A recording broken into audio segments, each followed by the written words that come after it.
A creepy doll with glass eyes stared at me from my new bedroom shelf, its head turning on its own in the dark. The next morning, I found scratches on my window that weren't there before. This is the doll that watched me sleep. A story so terrifying it'll keep you awake tonight. We're diving into another spooky tale set in the rainy streets of Edinburgh, Scotland, where history hides chilling secrets. 17-year-old Erin MacDonald, high school student who recently moved with her dad to a creaky old house in Edinburgh's Old Town. Erin loves reading mystery novels and sketching in her notebook, but she's still adjusting to the damp weather and narrow cobblestone streets. Her dad, a history professor, got the house cheap because it's said to be haunted, though he laughs it off as local gossip. Edinburgh is full of old castles, hidden alleys, and ghost stories that locals whisper about, and Erin's about to live one of those tales. The house itself is a tall, narrow building with sagging beams and windows that rattle in the wind, giving it an eerie charm that Erin tried to ignore at first. It all started on a misty evening in late October. Erin and her dad had just unpacked, the moving boxes stacked haphazardly around the living room. The house smelled of old wood, damp stone, and something faintly sweet, like rotting flowers. While sorting her room, she opened a dusty box tucked in the closet, its lid creaking as she lifted it. Inside was a doll, a porcelain figure with a cracked face, wearing a faded dress from the 1800s, its fabric yellowed with age. Its glass eyes were too big, too lifelike, reflecting the dim light like tiny mirrors. Erin shivered, her fingers brushing the cold ceramic. "Creepy," she muttered, holding it up. Her dad poked his head in, grinning. "Just keep it. Adds character to the place." Reluctantly, she placed it on a high shelf, turning it to face the wall, and tried to push the unease aside. That night, the rain tapped against the window as Erin fell asleep, the sound blending with the house's creaks. At midnight, she woke to a soft click, like a toy winding up. Her eyes adjusted to the darkness, and there it was, the doll, now facing her, its head tilted slightly as if listening. Her heart jumped into her throat. She sat up, staring, telling herself it was a trick of the light or her tired mind playing games. She climbed out of bed, her bare feet cold on the wooden floor, and checked the shelf. It was too high for her to have bumped it accidentally, and the doll's position was deliberate. With trembling hands, she turned it back around and went to bed, pulling the covers tight over her head, the rain outside suddenly sounding like whispers. The next morning, Erin woke to sunlight filtering through the curtains, but her relief vanished when she saw 3 long scratches on her window pane, like claws had dragged across it. The glass was icy to the touch, and no trees or branches were close enough to explain it. She rubbed her eyes, hoping it was a dream, but the marks stayed. She asked her dad over breakfast, her voice shaky. "Did you see these scratches on my window?" He glanced out, sipping his tea. "Probably weather damage. This house is old." She nodded, but his casual tone didn't ease the knot in her stomach. At school, she told her friend Callum, a lanky boy who loved local legends and always carried a worn sketchbook. "That sounds like the Grey Lady's doll," he said, his eyes lighting up. "Old story. Some kid vanished, and her toy was left behind. Cursed to watch. Happened around here." Erin laughed nervously, but the story clung to her mind like damp fog. That night, the doll moved again. Erin woke to its eyes gleaming in the dark, its head now fully turned toward her, the tilt more pronounced. She screamed, jumping out of bed, her voice echoing in the quiet house. She grabbed her phone, turned on the flashlight, and recorded it, her hands shaking as she zoomed in. The video showed the doll's head twitching, then stopping as she stepped closer, its glass eyes seeming to follow her. Her dad rushed in, alarmed. "What's wrong?" he asked, rubbing sleep from his eyes. "Just a nightmare," she lied, hiding the phone.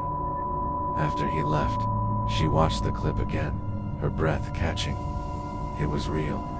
The next day, Aaron showed Callum the video at lunch, the school cafeteria buzzing around them. "This is wild," he said, leaning in. "We should research it." They hid the library after school, its stone walls cold and silent. They dug through old newspapers and found a 1830s clipping about a girl, Mary, who disappeared from a house where Aaron's is currently living in. The article mentioned a locked room, strange noises, and a family that moved out soon after, leaving a doll behind. Aaron's hands shook as she read. Was this Mary's doll? The librarian, an elderly woman with sharp eyes, overheard and added, "People say Mary's spirit never left. That doll's her eyes." Aaron felt a chill, the library's warmth suddenly gone. The unease deepened. Aaron started hearing whispers at night, soft and childlike, saying, "Stay with me." She checked the doll's dress and found a tiny embroidered M inside the hem, the thread frayed but clear. Her stomach twisted. She tried throwing it out, dumping it in the trash bin outside.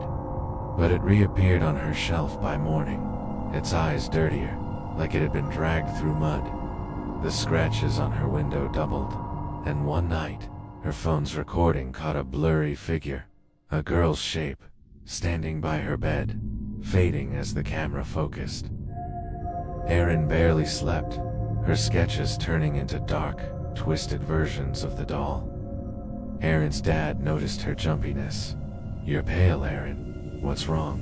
he asked one evening, chopping vegetables in the kitchen. She lied, saying it was school stress, the weight of the doll's presence, too heavy to share.